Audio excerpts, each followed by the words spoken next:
आज हम बात करेंगे समांतर पट संधारित्र पैरेलल प्लेट कैपेसिटर की। हम जानते हैं कि पैरेलल प्लेट कैपेसिटर में दो प्लेट होती हैं और दोनों प्लेट एक दूसरे के पैरेलल होती हैं। दोनों प्लेट का एरिया बराबर होता है और उनके बीच कुछ सेपरेशन होता है, उनके बीच की कुछ दूरी होती है।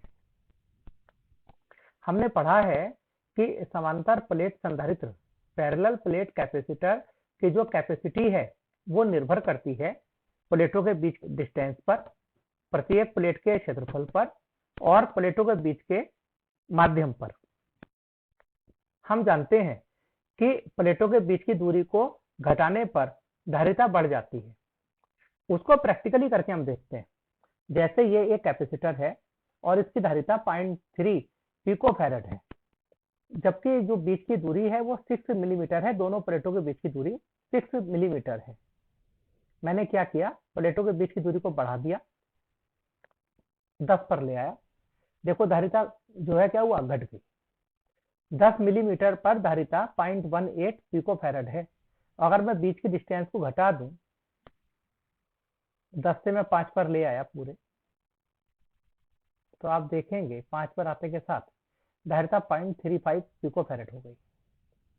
इसी प्रकार प्रत्येक प्लेट का क्षेत्रफल बढ़ाने पर, एरिया बढ़ाने पर, देखो आप ध्यान से ऊपर, धारिता लगातार बढ़ती जा रही है। और छोड़ अगर हम घटा देते हैं तो धारिता घटती है। यानी हमने देखा कि पैरेलल प्लेट कैपेसिटर में प्लेटों के बीच की दूरी घटाकर और प्लेट का क्षेत्रफल बढ़ाकर हम धारिता को बढ़ा सकते हैं। अब बात आती है कि हमने यहाँ दोनों प्लेटों के बीच एक सेल लगा रखा है। सेल का इस समय वोल्टेज 0 है और मैंने सेल की वोल्टेज को 1.5 वोल्ट पूरा कर दिया। तो हमने देखा कि ऊपर वाली प्लेट को हमने पॉजिटिव चार्ज दिया और नीचे वाली प्लेट उतना ही नेगेटिव चार्ज आ जाता है। सेल जोड़ने पर धारिता क्षेत्रफल के बढ़ने पर बढ़ती है और क्षेत्रफल के घटने पर घटती है। प्लेट के बीच की दूरी को घटाने पर धारिता बढ़ती है और बीच की दूरी को बढ़ाने पर धारिता घटती है। क्या अगर मैं इस सेल को हटा दूं, अब संधारित्र की प्लेटों के बीच कोई बाहर से सोर्स नहीं लगा है, तब भी वही फर्क पड़ेगा। क्षेत्रफल बढ़ाने पर कैपेसिटी बढ़ेगी, दूरी घटाने पर कैपेसिटी बढ़ेगी।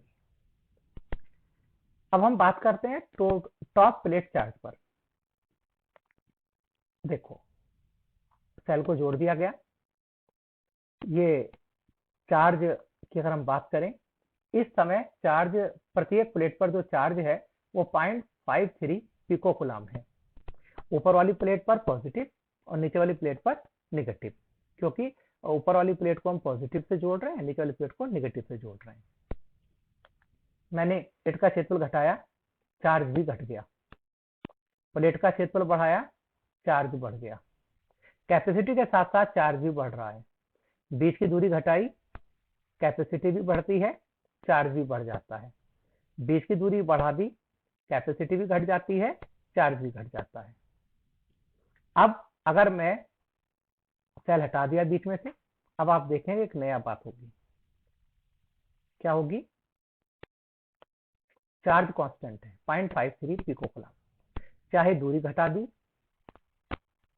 मैंने, चाहे बढ़ा दी, चाहे क्षेत्रफल को ज्यादा कर दिया या घटा दिया, चार्ज कांस्टेंट रहता है। मतलब केवल अगर प्लेट, दोनों प्लेटों के बीच कोई एनर्जी सोर्स या सेल या बैटरी नहीं जुड़ी है तो चार्ज पर कोई इफेक्ट नहीं पड़ेगा। स्टोर एनर्जी भी प्रभाव पड़ता है जो कैपेसिटी का होता है। उल्टा प्लेटों का क्षेत्रफल बढ़ा रहा हूं मैं, तो क्या हो रहा है, प्लेटों का क्षेत्रफल बढ़ाने पर कैपेसिटी तो बढ़ेगी, पर स्टोर एनर्जी आप येलो लाइन में देख रहे हैं लगातार घटती जाएगी जब बैटरी जुड़ी हुई नहीं है तब। और अगर मैं बैटरी को जोड़ देता हूं तब देखिए आप, बैटरी को जोड़ने पर, क्षेत्रफल बढ़ने पर तीनों चीजें इंक्रीज हो रही हैं, कैपेसिटी भी, प्लेट पर चार्ज भी और स्टोर एनर्जी भी। एक अब हम इफेक्ट देखते हैं कि प्लेटों के बीच वो विभवांतर पर क्या प्रभाव पड़ता है। देखो आप, जो वोल्टेज डिफरेंस है उस पर क्या इफेक्ट पड़ेगा।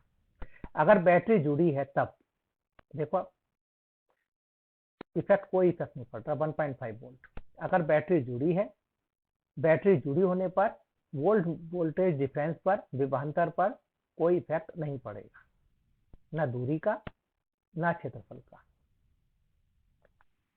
ठीक। आवेश पर प्रभाव पड़ेगा अगर बैटरी जुड़ी भी है तब, और अगर बैटरी को हटा देता हूं तो आप देखना वोल्ट मीटर पर प्रभाव पड़ेगा। देखो क्या हो रहा है, जैसे जैसे मैं दूरी को बढ़ाऊंगा क्या होगा, दूरी को बढ़ाएंगे हम तो उल्टा होगा हिसाब। इस प्रकार आप अगर इलेक्ट्रिक फील्ड की डायरेक्शन देखना चाहते हैं,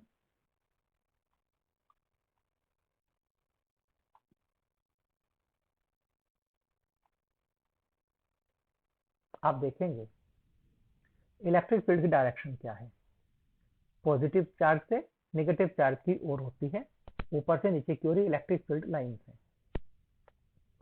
अगर मैं पोलरिटी चेंज कर देता हूं तब आप देखना क्या होगा, इलेक्ट्रिक फील्ड लाइन ऊपर की ओर हो जाती है। आशा कि इसी प्रकार हम इस प्रकार एक कैपेसिटर की धारिता को हम प्लेटों के बीच की दूरी घटाकर क्षेत्रफल बढ़ाकर बढ़ा सकते हैं। बैटरी जुड़ी भी है तब विभवांतर कांस्टेंट रहता है उन दोनों प्लेटों के बीच, और बैटरी हटा देते हैं तब आवेश कांस्टेंट हो जाता है। कैपेसिटर की कि किसी पैरेलल प्लेट कैपेसिटर की कैपेसिटी को हम कैसे बढ़ा सकते हैं। आज जैसा कि आपको पता होगा कि जो पैरेलल प्लेट कैपेसिटर होता है, अब मैंने एक पैरेलल प्लेट कैपेसिटर लिया जिसमें दो प्लेट हैं और उन प्लेटों के बीच का जो सेपरेशन है वो 10 मिलीमीटर है, और प्रत्येक प्लेट का जो एरिया है वो 100 स्क्वायर मिलीमीटर है। मैं अगर प्लेटों का क्षेत्रफल बढ़ाता हूं तो आप देख रहे हैं ऊपर ग्राफ में जो बारकोड आ रहा है कि कैपेसिटेंस जो 0.89 इंटू 10⁻⁻13 थी वो चेंज हो जाएगी, बढ़ जाएगी, और जैसे जैसे एरिया बढ़ाएंगे वैसे वैसे कैपेसिटी बढ़ेगी। यानी कैपेसिटर की कैपेसिटी प्लेट के एरिया पर निर्भर करती है। प्लेट की एरिया जितना ज्यादा होगा उसकी कैपेसिटी उतनी ज्यादा होगी।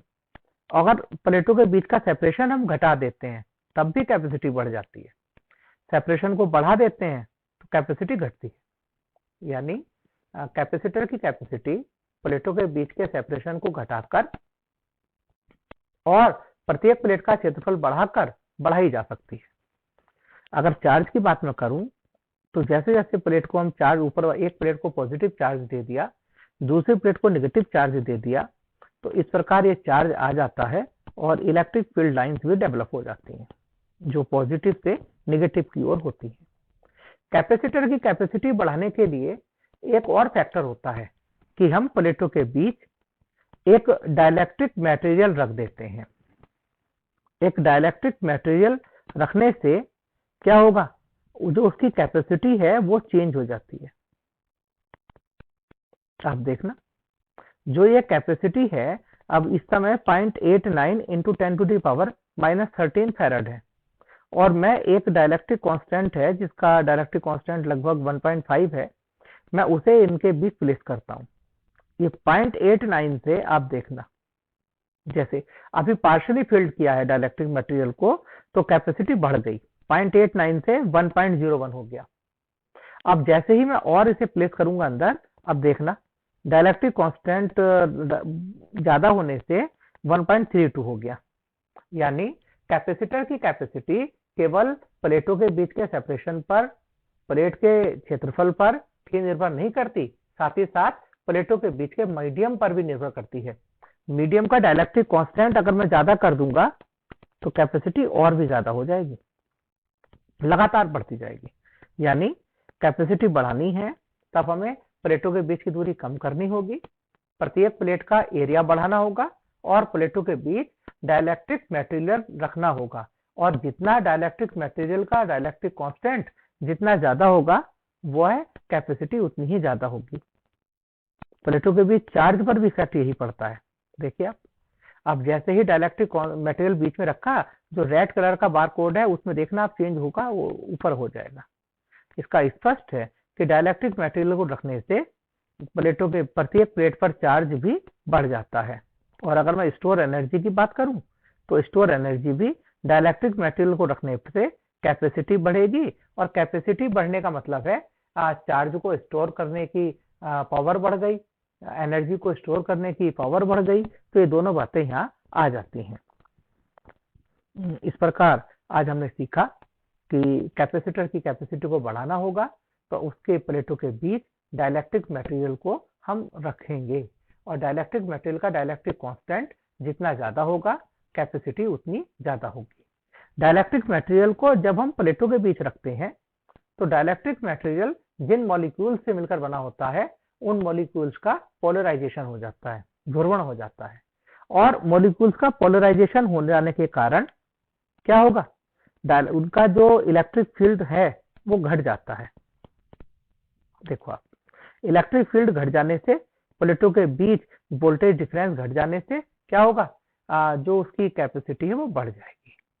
ये इस प्रकार हम देखते हैं कि प्लेटों के बीच डाइलेक्ट्रिक मटेरियल को रखने पर कैपेसिटर की कैपेसिटी चेंज हो जाती है और कैपेसिटर की कैपेसिटी बढ़ जाती है। इसी प्रकार जो कैपेसिटेंस है, जो उसकी चार्ज को स्टोर करने की पावर है, एनर्जी को स्टोर करने की पावर है, उसको हम बढ़ा सकते हैं। थैंक्स।